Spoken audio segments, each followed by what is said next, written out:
I just picked up this 2016 C63S a few days ago. The car is an absolute weapon. We're going to be turning it into a monster. It is bone stock right now. We're going to be doing all the stuff to make it, all the go fast parts and the look good parts. But before we jump into that stuff, something that I think is one of the most important parts is the interior, and that's what we're going to start on. As far as the interior goes, I love the seats. Steering wheel is nice, but we can fix that. Wood grain's got to go. That needs to be replaced. That needs to go in the junk. It's not too bad. The sound system, the Burmeister sound is nice. No touchscreen, no CarPlay, outdated, got to go. So looking at the car, it is in fantastic condition. It's very nice and clean.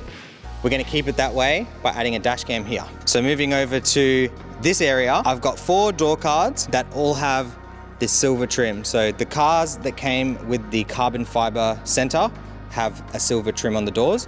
So that's what I've got, which means we've also got that. That is what needs to be in an AMG, not that wood grain crap. 10.25 inch touchscreen, wireless CarPlay, wireless Android Auto, you guys know the deal. We fit these all the time. That's going in. And of course, none other but the best thinkware, Korean made front and rear dash cam. That's what we're gonna get done on this thing today. For a lot of people, that might not be the most interesting stuff because, you know, wheels, suspension, downpipes, tune, right? That's all gonna happen. This stuff for me, or for someone that's driving the car on a daily basis, you have to have CarPlay, you gotta have a dash cam, and what's the other thing? Carbon fiber. We all love a bit of carbon fiber. So we're kind of knocking out 2 birds with 1 stone here. We're gonna start by removing all of this center console, the screen, everything's all gonna come out. While I'm changing the center console panel over, we can also install our brand new screen and dash cam. Guys, this is Jaden, here's our apprentice. What's going on, guys? He's gonna be giving us a chop out on this C63.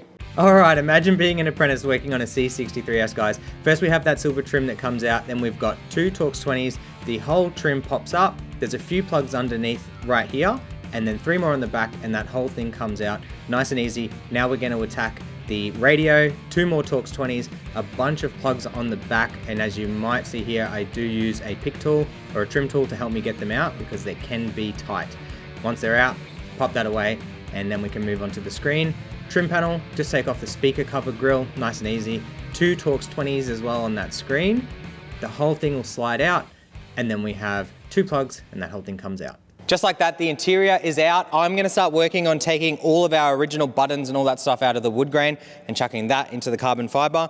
Jaden is gonna work on installing the new screen. Here we go, ugly wood grain removal, let's go.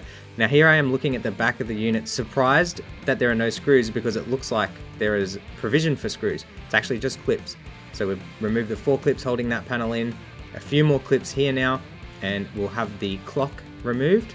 There we go, just like that. Here we have some Torx bits, so I'm not going to undo the cubby because that's the wood grain one.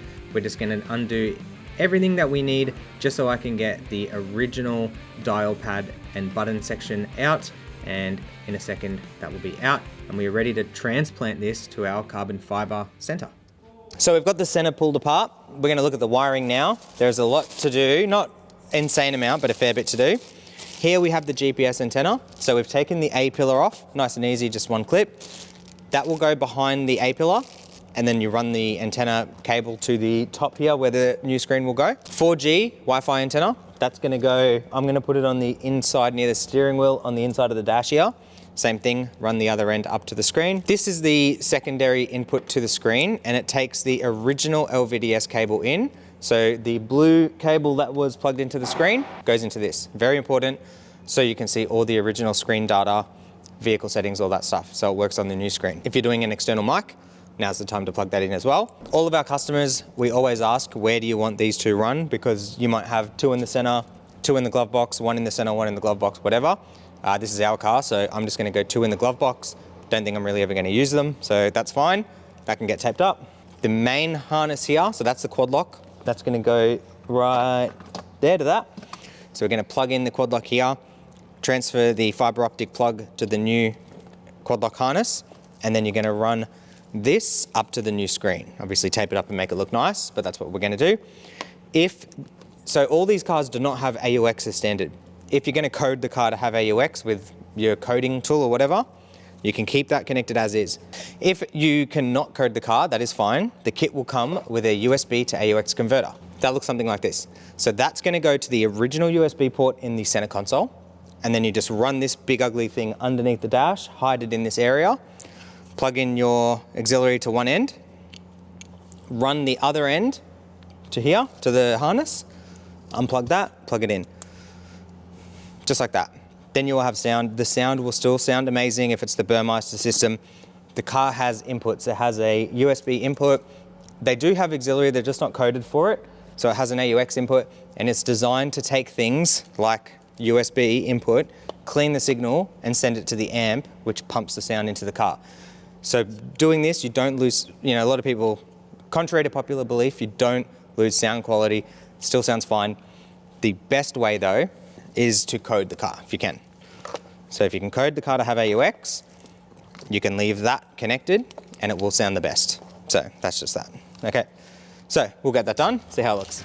All right, first thing we want to do, tape up all of our wires, get them cleaned up. We're going to run our main cable on the left side of the vents. There is wiring running there already from factory, so just follow that wiring and everything will be nice and neat and out of the way. And then you can go ahead, tape the quad lock connector, clean up all the wiring inside the radio panel there. Next up, we're going to mount our Wi-Fi antenna. Once that's mounted, same thing on the right side, get your cable up, follow the factory cabling, clean everything up. Give the dash a good clean because it does get dirty behind that original screen. And once you give that a wipe down, we are ready for the next step.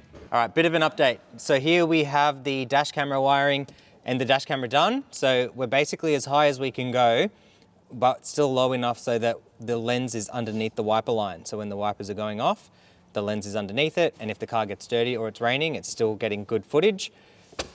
Power wire goes over there down to that side. It's going to go down to the fuse box, which is next to the steering wheel. On this side, we've got the camera cable coming out.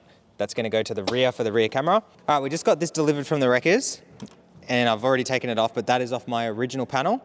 This is obviously not going to work because it doesn't have nowhere near as many buttons. But what we did, I just took the touch pad off of it because this one's in good condition. And what I'm going to do now is take that, put it in. So this is the old one on the new housing. Boom, there's just 2 screws, 1, 2, that keeps it in place. Now we've got this brand new going into my car's thing that has all the little bits and pieces like the exhaust button and all that. Pop that on, boom.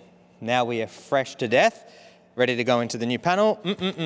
And we are ready to put that brand new panel into our brand new secondhand carbon fiber trim. That's just going to pop right into place. Then we can use the Torx bits and screw the cubby back onto the panel. Clock is going to clip right into place, and then the climate control can clip right into place. I couldn't help myself. I had to put a couple screws in there just because. It gives me peace of mind, making sure everything is 100%. Now we can move back to the car. Original head unit is going straight back in.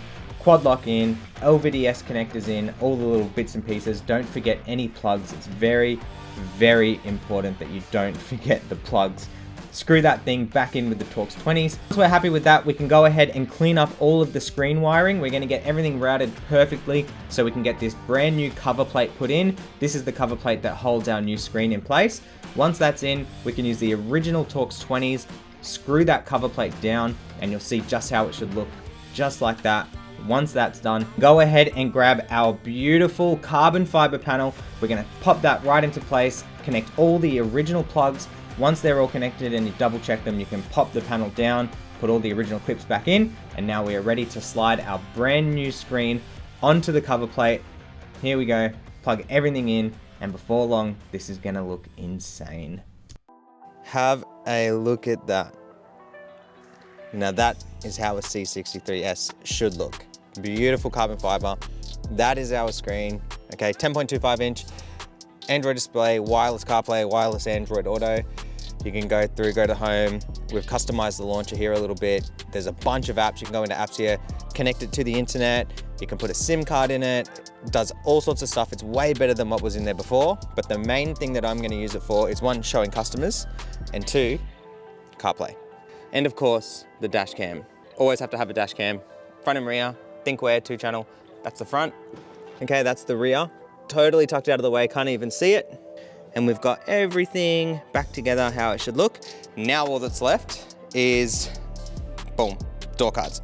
So far the install side of things have been pretty straightforward. We do cars like this in C-classes and W205s all the time. So screen went in beautifully, carbon fiber trim was easy as well, and the dash cam is all done. Now all that's left is the doors. Little did I know that this was going to be an absolute headache. 2 Torx bits on the door cards, and the door cards are just on clips, so that part's nice and easy. Few electrical connectors on the door, and you can get that whole thing out. Now we're going to inspect the back, and surprise, surprise, this whole panel is just on clips. However, it is an absolute nightmare to get these out. Take your time with it, don't give up, persevere, and they will eventually pop out, and then you can get that whole control panel out. Once that control panel's out, we're gonna go ahead and remove the seat controls with a small flat blade screwdriver. That's not too bad. We can then transport them to our brand new panel, and we're gonna pop that panel back into our door. Popping them back into the door, that's nice and easy. Electrical connectors, they're all nice and easy. It's just that you have to do this 4 more times for the rest of the doors. It is an absolute headache, but once you've got it in, go ahead, put the door back on, get all the clips lined up, pop them into place, make sure everything's screwed in, plugged in, connected, pop in your 2 Torx bits, and we should have something that looks like this. Very nice. So a little bit of time has passed. I actually never filmed an outro to this video.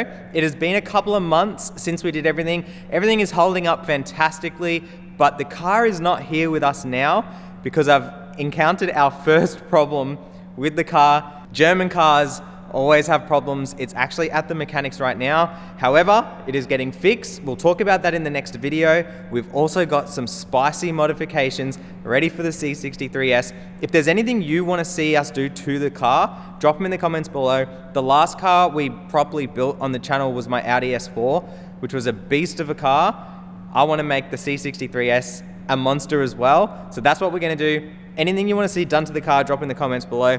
If you want to reach out to us for anything, it's www.shoptfb.com. And that is pretty much it for this one. Thank you all so much for watching. Like the video, subscribe to the channel. Catch you in the next one.